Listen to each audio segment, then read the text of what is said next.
Hello viewers and welcome back to law Chakra. आज के इस वीडियो में हम एक ऐसे व्यक्ति की बात करेंगे जो पिछले 5 सालों से जेल में है और जिसकी वजह से फंडामेंटल राइट्स और इनजस्टिस जैसे टर्म्स वापस से आज के जमाने में यूज हो रहे हैं। सुप्रीम कोर्ट के साथ साथ हमेशा एग्जीक्यूटिव पर एक इल्जाम लगता है, बट इस केस ने लोगों को ऐसा चौंका दिया है कि जुडिशरी पर सारी उंगलियां उठ चुकी है और ये उंगलियां और कोई नहीं बल्कि सीनियर एडवोकेट्स भी उठा रहे हैं, जिसमें सीनियर एडवोकेट कपिल सिब्बल अभी टॉप पे दिखे हैं। व्यूअर्स, आप समझ गए होंगे कि हम बात कर रहे हैं जेएनयू स्कॉलर उमर खालिद की, जिनसे रिलेटेड अभी बीते दिन ही दिल्ली हाईकोर्ट ने एक बड़ा ऑर्डर पास किया था, जिसकी ऑर्डर कॉपी भी हमारे पास है। और जैसे कि व्यूअर्स हम देख सकते हैं इस ऑर्डर कॉपी में कि ये ऑर्डर 2 सितंबर को आया था, जिसने कि देश को कंप्लीटली शॉक कर दिया। अब इसके बाद काफी एलिगेशंस एक दूसरे पर सामने आए हैं। कहा जा रहा था कि उमर खालिद के बेल केस को डिले करने में एक सुप्रीम कोर्ट का भी हाथ था। हालांकि रिसेंटली सुप्रीम कोर्ट के फॉर्मर सीजीआई डीवाई चंद्रचूड़ ने इस मामले में अपनी सफाई दी थी। हालांकि उनकी सफाई सीनियर एडवोकेट कपिल को बिल्कुल पसंद नहीं आई,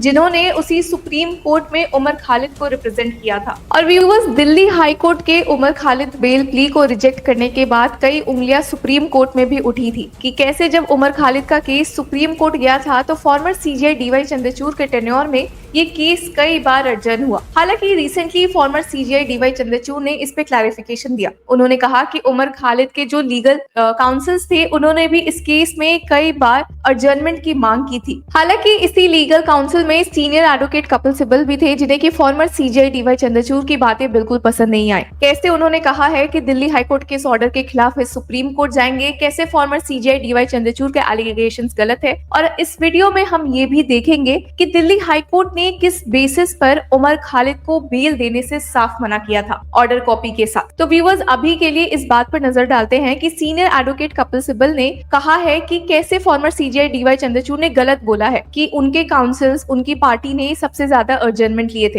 हालांकि इस केस में देरी और किसी ने नहीं बल्कि supreme court, high court, trial court सबने की है। अब इस आर्टिकल में हम नीचे जाके देखेंगे तो सीनियर एडवोकेट कपिल सिब्बल ने कहा है कि कैसे उमर खालिद को अब तक बेल नहीं दे के एक बहुत बड़ा इनजस्टिस हुआ है। पर्सनल लिबर्टी और फ्रीडम की बात उठी है। एक पर्सन जो पिछले 5 सालों से जेल में है, उसे अभी तक इस केस में बेल नहीं मिली। इसके बावजूद कि ट्रायल अभी तक शुरू नहीं हुआ, यूएपीए के तहत सिर्फ चार्जेस फाइल हुए हैं। अब ये खुद में काफी शॉकिंग है व्यूअर्स, क्योंकि पिछले 5 सालों में अभी तक बेल नहीं मिलना काफी शॉकिंग है। इसके बावजूद भी कि सुप्रीम कोर्ट के कई सारे जजमेंट्स खुद कहते हैं कि बेल देना एक प्रायोरिटी होना चाहिए, जेल एक प्रायोरिटी नहीं होना चाहिए। हालांकि इस केस में ऐसा कुछ उल्टा ही देखने को मिला है, जिसने की लोगों का गुस्सा आकर्षित किया है। अब अगर हम दिल्ली हाईकोर्ट के ऑर्डर पर एक नजर डालेंगे तो उसपे खुद काफी शॉकिंग चीजें हमारे सामने आई है, जिसने की लोगों को और चौंका दिया है कि कहीं कहीं सॉलिसिटर जनरल एसपीपी अमित प्रसाद, जो कि उस केस में दिल्ली पुलिस की तरफ से मौजूद थे, उन्होंने कुछ ऐसे आर्गुमेंट्स रखे हैं। दिल्ली हाईकोर्ट ने कुछ ऐसी बातों को रिकंसिडर।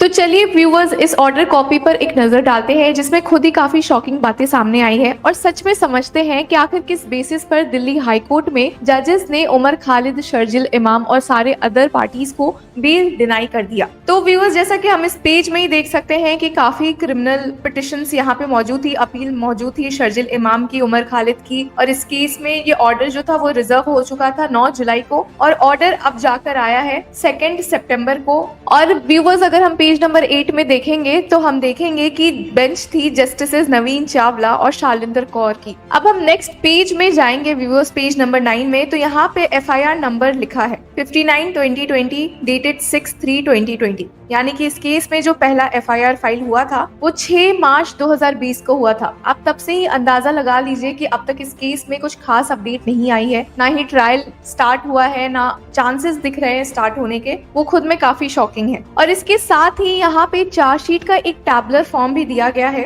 पेज नंबर 13 में, जो कि लोगों को और चौंका रहा है, क्योंकि व्यूअर्स इसमें दिया गया है कि जो मेन चार्जशीट इस केस में दिल्ली पुलिस द्वारा फाइल हुई थी, उसमें शर्जिल इमाम और उमर खालिद का नाम इनिशियली एडेड ही नहीं था। जी हाँ व्यूअर्स, यहाँ पे दिया गया है कि मेन चार्जशीट जो कि 16 सितंबर 2020 में फाइल हुई थी, उसमें बाकी सभी लोगों का नाम है, और शर्जिल इमाम और उमर खालिद का नाम फर्स्ट सप्लीमेंट्री चार्जशीट में एडेड था, जो कि फाइल हुई थी 22 दिसंबर 2020 को।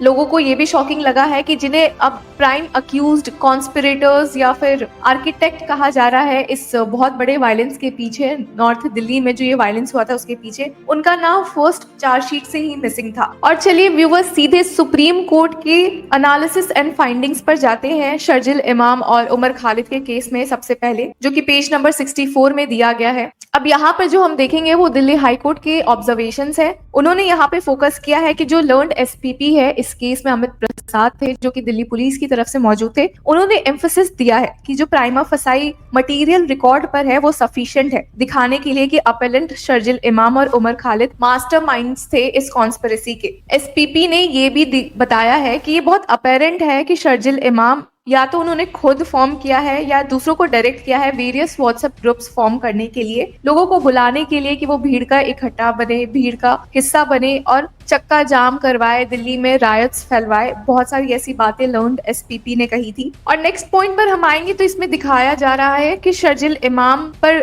इल्जाम लगा है कि उन्होंने जानबूझकर इन्फ्लेमेटरी स्पीचेस दिए थे अक्रॉस इंडिया, अलीगढ़, असानोल, चकांत कंटेंट्स, जहाँ पे कहा जा रहा था कि कैसे एक नॉन वायलेंट मूवमेंट करना चाहिए, हरासमेंट होना चाहिए। जिसके बाद अपेलेंट उमर खालिद पर भी ऐसे ही स्पीचेस देने का इल्जाम लगा है, एक अमरावती में, और दूसरा उन्होंने प्रोटेस्टर्स को अर्ज किया था कि वो लोगों को राइट्स फैलाने के लिए इंसाइट किया था। और कोइंसिडेंटली ये उस डेट से टकराया जब स्टेट विजिट था प्रेसिडेंट ऑफ यूएसए का। और ये कहा जा रहा है कि एक डेलिब्रेट कदम था कि वायलेंट राइट्स फॉर्म हो। और इसी सब बातों में दिल्ली हाई कोर्ट का एक ऑब्जर्वेशन भी था। उन्होंने कहा भी कि प्रोसिक्यूशन खुद कह रहा है कि ये can not be lightly brushed aside, इसे ऐसे ही साइड नहीं रखा जा सकता। ये सब एक बहुत बड़ी बात है। अब नेक्स्ट पेज पे हम जाएंगे तो हम ये भी देखेंगे कि प्राइमा फसाई ये भी कहा जा रहा है कि जो अपेलेंट्स है इस केस में शर्जिल इमाम और उमर खालिद, वो फर्स्ट पर्सन्स थे जिन्होंने सीएबी के बाद एक्ट करके वायलेंट राइट्स इंसाइट करवाए हैं, कहीं ना कहीं लोगों को भड़काया है, वो भी जानबूझ के। अब इस केस में दिल्ली पुलिस की तरफ से सॉलिसिटर जनरल तुषार मेहता भी मौजूद थे व्यूअर्स, और उन्होंने कहा कि ये दोनों ही आर्किटेक्ट्स थे बिहाइंड द इंटायर कॉन्स्पिरेसी, साथ में काम कर रहे थे को कॉन्स्पिरेटर्स के साथ, जिसमें सबका ही रोल इक्वली इंपॉर्टेंट था। सबने ही जानबूझ के प्रोवोकेटिव स्पीचेस भी दिए हैं। अब यहाँ पर एक इंटरेस्टिंग बात भी है व्यूअर्स, कहा जा रहा था कि शर्जिल इमाम के काउंसल्स ने कहा कि अपेलेंट तो कस्टडी में था 28 जनवरी 2020 से, और वो उस टाइम मौजूद भी नहीं था जब राइट्स हो रहे थे या फिर president of USA state visit करने आए थे। तो फिर उन पे ये इल्जाम क्यों लग रहा है? और यहीं पर दिल्ली हाई कोर्ट ने नोट भी किया है कि we find that this argument has no merit. उन्होंने कहा कि इररिलेवेंट है कि इस केस में अपेलेंट कहाँ थे उससे कोई मतलब नहीं है, फिजिकली कहाँ प्रेजेंट थे, बट ये साफ है कि उन्होंने ही इनिशियल प्लानिंग की थी, ग्रुप्स क्रिएट करवाए थे, कहीं ना कहीं इंसाइट करवाया था इन वायलेंट राइट्स को, तो उनकी ही गलती है। और वहीं पेज 67 में हम फर्दर देखेंगे कि दिल्ली हाई कोर्ट ने कहा ही है कि उनके ओपिनियन में कि शर्जिल इमाम अगर और उमर खालिद अगर उस स्पॉट पर मौजूद नहीं थे जहां राइट्स बहुत ज्यादा बढ़ गए थे, लोगों की मौत हुई थी, आधे लोग इंजर्ड हुए थे, तो उससे कोई लेना देना नहीं है, क्योंकि इन्हीं दोनों की वजह से ये राइट फर्स्ट प्लेस में हुए थे। इन्होंने इंसाइट करवाया था सब कुछ। और सिर्फ यही नहीं, कोर्ट ने ये भी कहा है कि जब उनके पास ये अपेलेट जुरिस्डिक्शन है तो they are not required nor is it empowered to hold a detailed analysis of the evidence for determining the validity of the accusations leveled against the apps। यानी कि वहां ये अभी दिल्ली हाईकोर्ट इस केस में जाएगी ही नहीं, डिटेल्ड एनालिसिस नहीं करने वाली उन एविडेंसेस की जो कि एक्यूजेशंस लगा रहे हैं अक्यूज्ड पर। और वही व्यूअर्स, अगर हम पॉइंट 147 पर नजर डालें पेज 71 पे, तो इस केस में जो अक्यूज थे उनका एक मेन पॉइंट ये था कि वो पिछले 5 सालों से जेल में है, उन्हें अब तो बेल मिल जाना चाहिए क्योंकि ना ट्रायल शुरू हुआ है और ये लंबा वक्त हो गया है, पीरियड बहुत लंबा हो गया है। तो व्यूअर्स, एक पॉइंट जो अक्यूज्ड पार्टी ने उठाया था वो ये था कि उनका लॉन्ग इनकार्सरेशन हो गया, वो बहुत समय तक जेल में रह गए हैं, ट्रायल खत्म होने के चांसेस बिल्कुल नहीं दिख रहे हैं। तो इसी पॉइंट पर दिल्ली हाईकोर्ट ने कहा भी कि on delay in trial and prolonged incarceration is concerned we have already discuss. उन्होंने कहा कि जो प्रोसिक्यूशन ने केस बनाया है, स्ट्रांगली अलेज किया है कि बहुत ही ज्यादा एक मैग्नीट्यूड और इन्वॉल्वमेंट था इन दोनों अक्यूज्ड का इस केस में, और नेशनल कैपिटल ऑफ इंडिया में काफी ही झगड़े देखने को मिले, राइट्स देखने को मिले, जो कि रिजल्ट किया जिसने की 54 डेथ्स में, इंजरीज में, और वो सब बातें अवॉइड नहीं की जा सकती, भुलाई नहीं जा सकती है। उन्होंने कहा कि इन्वेस्टिगेटिंग एजेंसी ने बहुत ही एफर्ट्स भी डाले हैं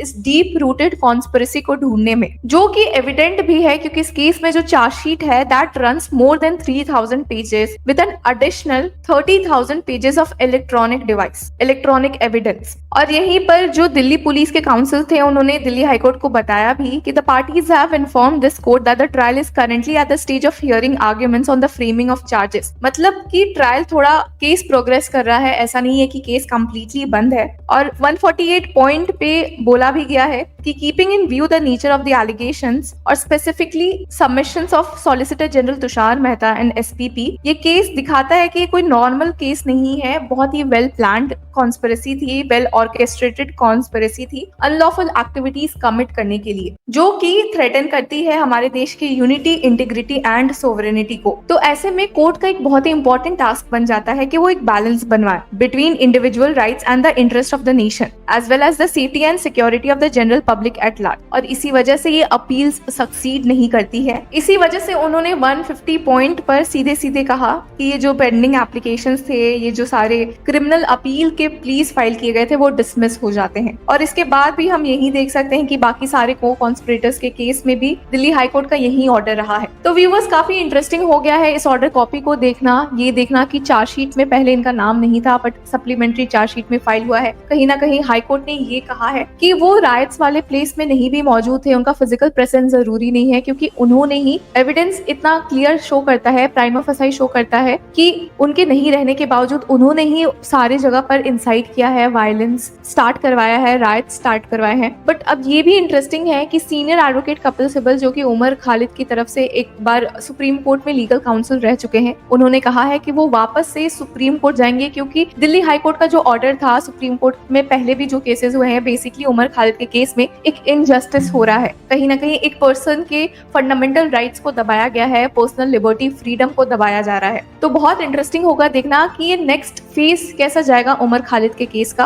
और ये नेक्स्ट टाइम जब वो सुप्रीम कोर्ट जाते हैं, now under the leadership of CJI BR Gavai, तो क्या अब फाइनली एक दूसरे सीजीआई के टेन्योर के अंदर उमर खालिद को बेल मिल सकती है या नहीं? पर व्यूअर्स, आपकी क्या राय है? क्या ये दिल्ली हाईकोर्ट का ऑर्डर सही था, या सीनियर एडवोकेट कपिल सिब्बल ने जो एलिगेशंस लगाए हैं फॉर्मर सीजीआई डीवाई चंद्रचूड़ के अगेंस्ट, वो सही थे? आपकी जो भी राय है हमें कमेंट सेक्शन में जरूर बताएं, और तब तक के लिए कीप फॉलोइंग लॉ चक्रा।